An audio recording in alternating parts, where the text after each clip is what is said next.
Hey there, my name is Danny Leibrandt, and welcome back to Pest Control Success Stories, where we interview the top people in our program, Pest Control Millionaires. Today, I'm joined by John Stopka, the founder and owner of Liberty Pest Control. John started his journey in pest control at just 19 years old and ended up starting his company, Liberty Pest Control, about a year and a half ago. And in just that time, I thought he started his company at 19. He started his company just a year and a half ago and has now grown it to over 1,700 accounts and just over $1 million a year, just give or take, just about to cross that threshold, which is really exciting.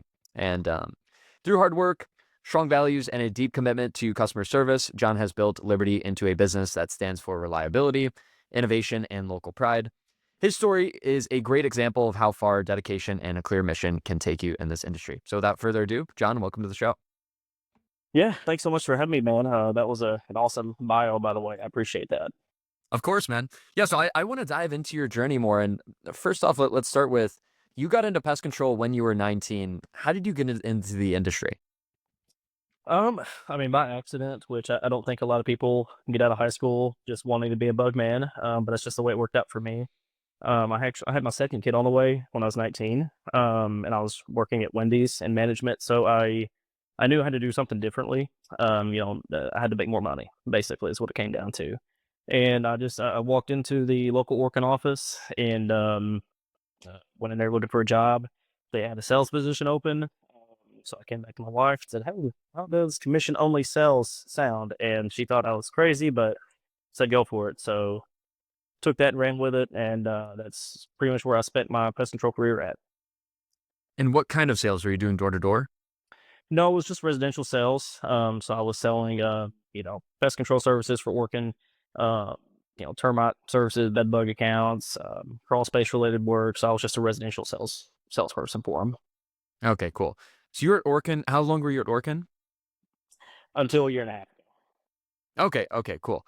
So you're at Orkin for about 6 years or so. What did you learn at your time at Orkin? Um, I, I learned how to sell. I mean, ultimately, that's what it came down to, and I learned a lot in the home service industry. Just talking to people was the biggest thing.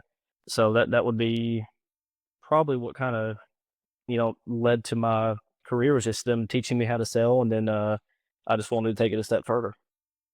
Interesting. Okay. Yeah, go deeper on that. Like, what did you learn about sales? Maybe like when you're just starting out, what were you like? Kind of what changed over the course of learning sales? Now you're kind of becoming a pro.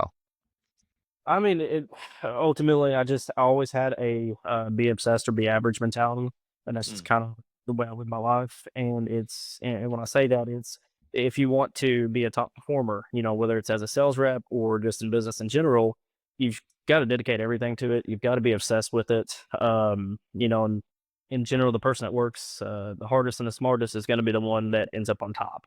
So that Mm. was just kind of the mindset I had whenever I was there. Okay, so you are obsessed, and specifically with sales. Do you have any advice for people that are getting into pest control sales or doing sales for their own company? Yeah, I mean, ultimately, you're just talking to people. I mean, they have a problem and you have a solution, and it's really that simple. People buy based on value. So it's generally not based on price. So if they have a problem, you're offering a solution that has real value to the customer. That's really sales is that simple. And I think a lot of people overcomplicate it by trying to, you know, do all these sales gurus online, implement these sales tricks and verbiage, and it just talk to a customer like they're a real person, and Mm. you're just there to help them, and you'll sell a lot of money doing that. Yeah, no, I think that's lacking today, and also especially with everyone trying to use AI. Maybe they're texting using AI or calling using AI. I think the thing that can actually set people apart now is, like you said, just being a person, just being a human, just genuinely caring about people. Um, like you said, I'm not big on the whole like sales bro culture. Yeah, yeah. I mean, even when I started the, Liberty, I started going door to door. It was the middle of winter when I started, but I wanted to start in the middle of winter so we would have time to start building a name and some type of image before spring got here. But I started going door to door. I was just knocking on doors and just being genuine, saying, "Hey, my name is John. I'm with Liberty Pest Control. I just started. Uh, is there anything I can do for you guys this spring?" And Mm. just being very genuine, no random sales tricks or scripts or anything like that. Yeah, yeah, 100%. And tell me, how did your company come about? Or have you always been an entrepreneur and you knew you were gonna start a company, or did it just kinda happen? I mean, both. Been, I wanted to be a business owner for several years. I ultimately knew that was the plan. So spent probably countless hours on YouTube listening to subjects about business and reading books. And as far as timing goes, it just came down to me and my business partner decided to do it together at the time that we did. It just kind of worked out, and we started the company and just took it from there. Hmm. How did you meet your partner? And if you were to redo it, because I know some partnerships fall through, there might be something like that goes bad. How did you meet him, and how's it going? Like, is it? Yeah, yeah, that's a great question. So we actually met through a BNI chapter, and if you're not familiar with BNI, Yeah. it is it's a local networking chapter for anyone listening that may not be familiar with it. But essentially, you got a room of 20, 30 business owners, sales reps, just people that work for other companies, and you're meeting weekly to grow each other's businesses and refer each other. So we kind of formed a relationship through BNI. He owned a company, and then I was in there as a sales rep. So we built a relationship through that. And then whenever he learned that I wanted to own my own company, I was just talking to him about it, and he said, "Well, we should just do it together." So Hmm. that's just kind of how it went. Awesome. Okay, so you met him at a BNI meeting or slash meetings. Mhm. Would you recommend other people do that then? Start going to those? And me personally, I mean, that's part of how Liberty has grown the way we are. You know, it was through networking, such as the local BNI chapter and stuff like that. You get what you put into it. You'll hear about people that go to a BNI or a Chamber of Commerce meeting, and they say nobody wants to refer me, nobody wants to talk to me. Well, did you talk to anybody when you were there? Did you come to them and say, Mm. "Hey, I've got a referral for you"? Did you refer this one person? You know, did you send them 5 or 10 customers? Uh, if the answer is no, then why would they do business with you? Why would they try to help you if you haven't tried to reach out to them? And Mm. that's the way just about any type of networking works. So how did you connect with your partner? What was like? Did you approach him at the meeting, or how did that go down? Yeah, absolutely. So he actually owns a crawl space company, so they do moisture control, vapor barriers, stuff like that. Nothing pest control related. And he was, in a sense, my competitor because I was also selling the same services. And I seen him in the meeting. I approached him and said, "Oh, let's get lunch. Let's see how we can help each other." So obviously, I was also selling turbine services, and we built a good relationship going back and forth. And but I just kind of sought him out and wanted to see how we could build that relationship. Awesome. And then you also said you spent like a few years or so consuming a lot of content, books around business and podcasts and such. What were some of the most influential things for you? What would help the most in terms of learning? Yeah, there's a lot of content there, and there's a lot that is very valuable, and there's also a lot that is not so valuable. Mhm. So you have to be careful what you absorb. But as far as books go, one of my favorite all time books is "Buy Back Your Time" by Dan Martell. Um, Yeah. if you haven't read that one, it's really good, and that really taught me the value of what it means to buy back your time. And that's again just another way we've grown is I just delegated everything at a very early stage, sometimes too early, but just delegating task and get myself out of the service truck very early on so I could continue growing the business. And that is important what buy back your time teaches you. Atomic Habits was another really good book I read. Yeah. Yeah. You can't miss that one. Be Obsessed or Be Average by Grant Cardone. I'm a huge Grant Cardone fan. Mm. I've watched his content for years, but it's just having that same mentality of being obsessed or be average. If you're Mm. obsessed with what you love what you do, you're going to be successful. Yeah. Yeah. No, I really like Grant Cardone too. What would you say are some of the biggest lessons you've learned from him, but besides the be obsessed or be average? Um, you got to get known. I mean, if anyone knows how to get attention, it's Grant Cardone, right? Yeah. That was probably one of the biggest lessons he taught me was you have to get known. I mean, if people don't know your name, they don't know your company, they don't know who you are, how can they buy from you? Mm. So that's what I sought out to do. Was I've tried to get my name out there any way possible, and it goes back to joining those networking groups and going door to door and just doing whatever I have to do on digital media, just getting Liberty's name out there to where everybody in Western Kentucky knows who we are. Yeah, definitely. And like I mentioned in the introduction, I mean, you guys have grown to $1 million a year in just the past year and a half. And obviously, you have to be known. People have to know about you before they can Yeah. buy. So, talk to me more about how so many people have come to know you in order to buy. Well, that goes into just getting attention. Our wraps, if you've seen our vehicles online, they get attention. I know a lot of people kind of go back and forth. Should I wrap my truck? Should I not wrap my truck? We wrapped ours. All of ours are wrapped, and they get a lot of attention. I mean, you can't do a pest control service in a neighborhood and not see Liberty in that customer's driveway. And then we'll get Mm. calls. I mean, it's a moving billboard, so we'll get calls from people who said, "Hey, I just see your van driving down the road. Want to call and get a quote." And then local word of mouth. I mean, I've lived here my entire life for the most part, so that's helped a lot. And again, when you're getting attention, if you go into those chamber meetings and seeking people out, running ads on Facebook and posting consistently on social media is probably where I've gotten the biggest attention from. And one of the tricks I use to grow my business is when we sign up a new restaurant, for example. I'd get permission from the restaurant owner and I say, "Hey, can I take a picture of my truck in front of your restaurant and say, and thank you for choosing Liberty Pest Control?" And I would do that. And I would give away a $25 gift card to my new customer. And people would share it because they wanted to win the gift card. And Dang. every time they Yeah. shared it, yeah, they would see Liberty's truck in front of the restaurant. And I would always say, like, "Thank you for choosing Liberty Pest Control to keep your restaurant pest free." So it's implying that the restaurant's pest free. Mm. Uh, so that really has helped grow our social media following and kind of help build a little bit of loyalty with our customers see. Yeah, yeah, definitely. I'm curious because there's a lot of different ways to wrap your truck. You said that it's definitely important to wrap it. People should wrap it. Um, what should be on the wrap? Well, what are like some must do items? Yeah. In my opinion, you should, if you want to get attention, which is kind of my goal, you should wrap it. Others may have a different opinion, and you can obviously grow a company without wrapping the truck, right?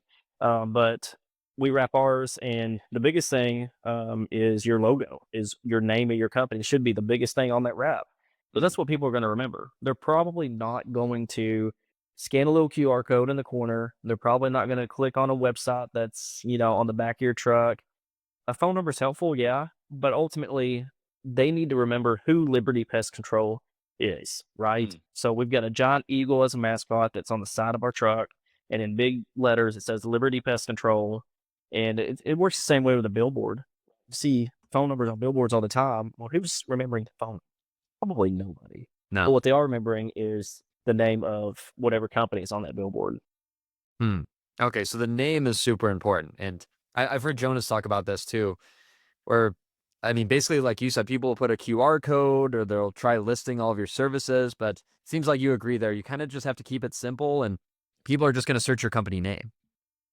They do, yeah, and that's what they if and that's the whole point of those different forms of marketing. That's more about branding, billboards and uh, yard signs and wraps. That's a branding thing. That way, when they're ready for pest control, they're going to remember who you are. They're going to go on Google. They're going to go on Facebook, ask their friends, and when they see the name Liberty, or say, "Oh, I've seen that truck all over town," or "I've seen that billboard all over town. I see the yard signs." They're going to remember your name. They're not going to remember your phone number or your Yeah, website. yeah, definitely. So something else I wanted to mention.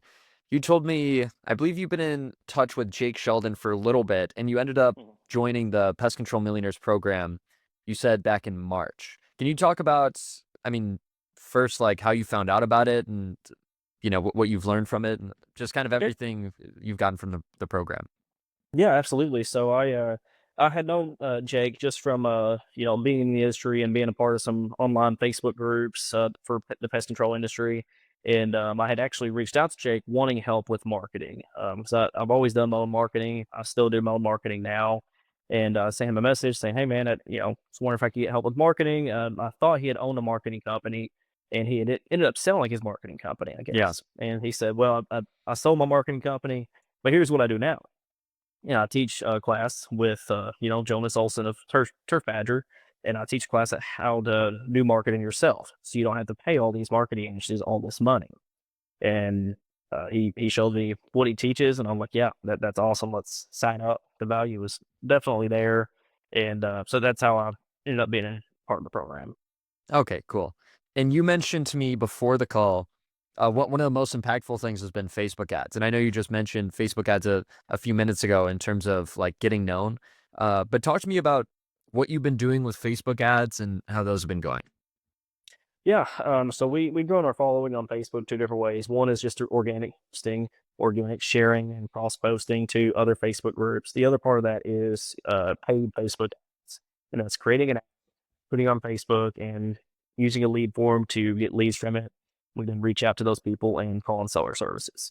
Uh, Hmm. that was one of the things that the Pest Control Millionaires program taught me was how to create your own ad.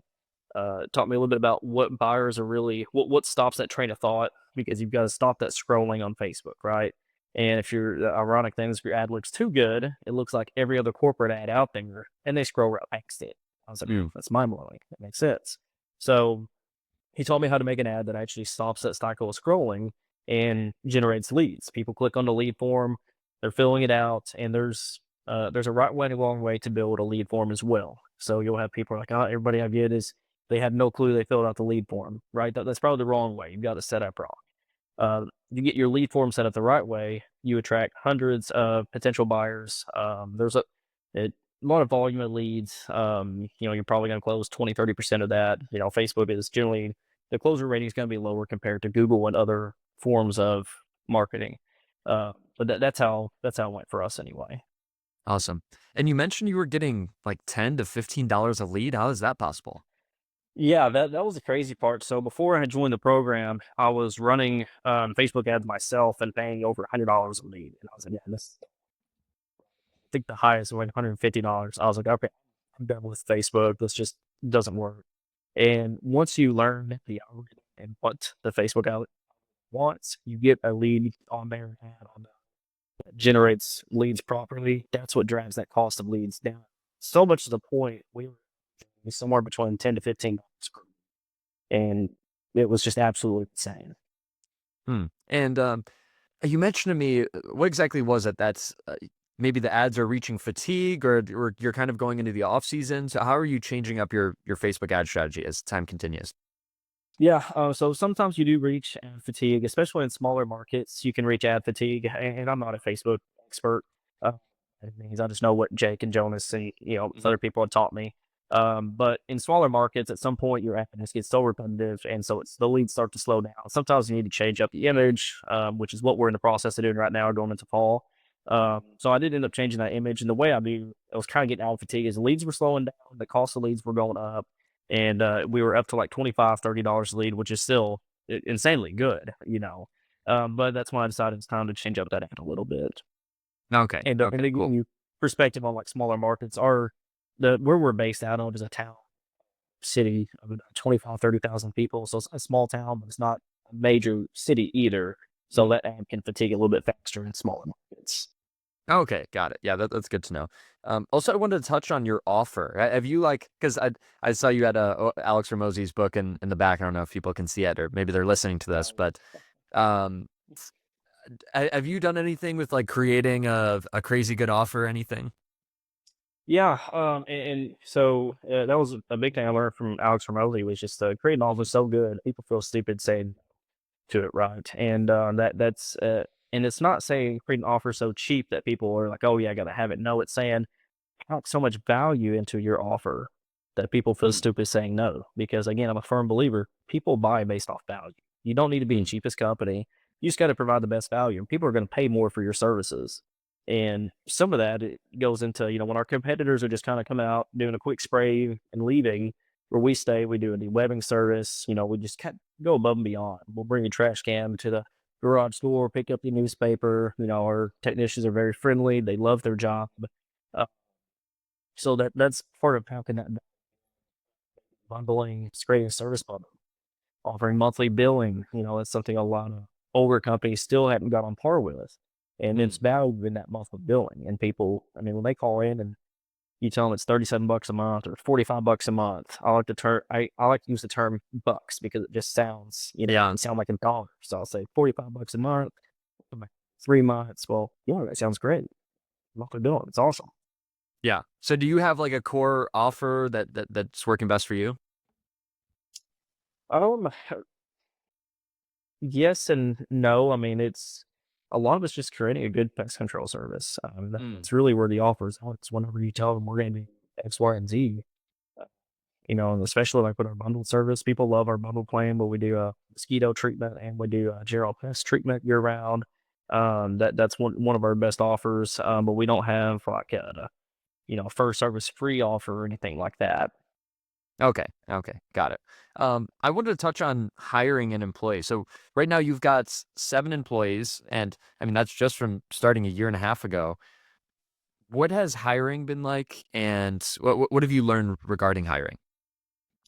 Um, yeah, so I mean, I've had a couple bad hires that just didn't work out, and Mm, that ultimately falls on me as the interviewer. I learned, just because they have experience in pest control does not make them a good technician, right? Uh, mm, so it did learn that lesson. Only 7 employees, and a large part of it was they have referred each other. mm, So that was part of my reason behind creating the company is creating a company that employees love working for, and in turn they'll love taking care of your customers because they sense of pride. Well, another aspect of that was they started referring people they worked with in the past. So that not haven't really had to do a lot of interviews because we just keep getting employee referrals, and it's hmm. working great. Interesting. Okay. And you said essentially like creating a culture that people love working for. How do you do that? Yeah, there's a lot of different ways you can do that, and it's not always about money for employees. Money is oftentimes not the biggest driver. I mean, obviously, they want to get paid, they want to make a good income, but they want to feel appreciated. They want someone that's Mm, going to say, "Hey, you did a good job today. You ran 15 out of 15 stops." We have a weekly service meeting, and I'm having breakfast, and we just meet every single week. It's every Monday. We just eat breakfast real quick, go over some, quick lessons for the week or some topics for the week that need to be discussed. But it's just all the little things like that. Getting them good equipment. They've got expensive, I shouldn't say expensive, but they've got very good quality web strip poles. Well, that mm, means a lot when you get them good equipment or good backpack sprayers. All the little stuff of just making sure they understand that I'm here to serve them is kind of the mentality I have. But employee appreciation goes a long way. On my birthday, I get him I surprise him with a $25 gift card to their favorite restaurant or just little mhm. stuff like that. Yeah, that's what I was gonna say. It seems like such small things, and I feel like for what I'm getting from you is that it's almost intuitive for you, but I feel like a good amount of owners out there, it's just for whatever reason you don't think of doing that. Maybe it's a birthday card, or maybe just buying them lunch, the things you were mentioning.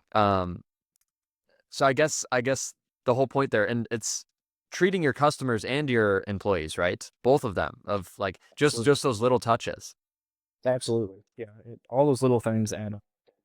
And again, I'm a firm believer if you take care of your employees, they're going to take care of the company. They're going to take care of the customers. They're going to want other people they know to come work here because they love working here. We don't offer any referral bonus or anything. They get Mm, referred wow, former coworkers or friends just because they wanted to come work here. awesome. Um, and I also want to ask you, so you are just now crossing the $1 million a year threshold, which congratulations, that's so awesome. This is like a milestone most people are pursuing for a while. So you're just, it seems like you're just knocking it out of the park, hitting that right away. What are the next steps for you and your company? Where are you guys headed? Yeah, so the next steps right now is, once you get to a certain threshold, your systems and processes have to adjust with it. So this next 3 4 months, that's part of what I'm working on. I've My start technician who does all of our starts, he is moving into a full time service manager role, which seems a little early. But again, I've always delegated early, and that's how we've grown is by me Mm, delegating early. So he's moving to a full-time service manager role so we can make sure we're focusing on quality of services, make sure employees are, getting everything they need because I'm distracted by a lot going on in the business as it is. But we're planning to open up another service location next year. So we're expanding our service area a little bit. And then the year after, plan on adding another location. okay, cool. And what is like the end goal for you? Is there do you want to pass it out in the family or, sell for 10 million or 100 million? Yeah, so I mean, truthfully, the end goal is to have an exit. That's what I foresee in my future. I've been rather open when people ask me how big of a company do you want. Well, 25 million in revenue is the goal for me. Um, but ultimately, it's about having an exit. Why 25? Um, it's a it's a very large goal in the time period that I want. But if you put your goals higher, you're always going to achieve more. So that's a large part of why it's at 25, right? If I shoot for 10 million, well, that's the max of what I'm going to hit, right? Because that's my goal, and that's Yeah, yeah. nice. If I shoot for 25, I'm either going to hit 25 or I'm going to get pretty dang close to it. And once you have that kind of recurring revenue, the exit multiple you sell for becomes just insanely. And to Mm, me, at that multiple around that revenue is what I would determine as real money to have an yeah. exit at. When you're my age, selling for $5 million does not get you very far in life or get Mm, me to where I want to be at. So I'm shooting for a much higher exit. yeah. Which, by the way, for people that don't know, you look, I'd say pretty old, maybe like mid 30s or so. Dude, you're only 27. Yeah. Oh, no, I don't know. I think it's a good thing to kind of look older as a guy. Yeah, yes. I actually do get that a lot, and a lot of it is my maturity too. I've always been a little bit more Yeah. mature for my age, so people are just naturally assume I'm older. But yeah, I'm 27, so. Yeah, no, crushing it, dude. I've got two more questions for you. One is, this is general, you can take this wherever you want, is what is one of the biggest lessons you've learned recently in or outside of the business? Oh, that's a good question.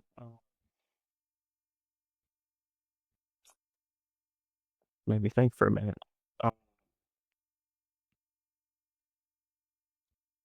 Uh, there's the hard part is there's been so many lessons I've learned. Yeah, yeah.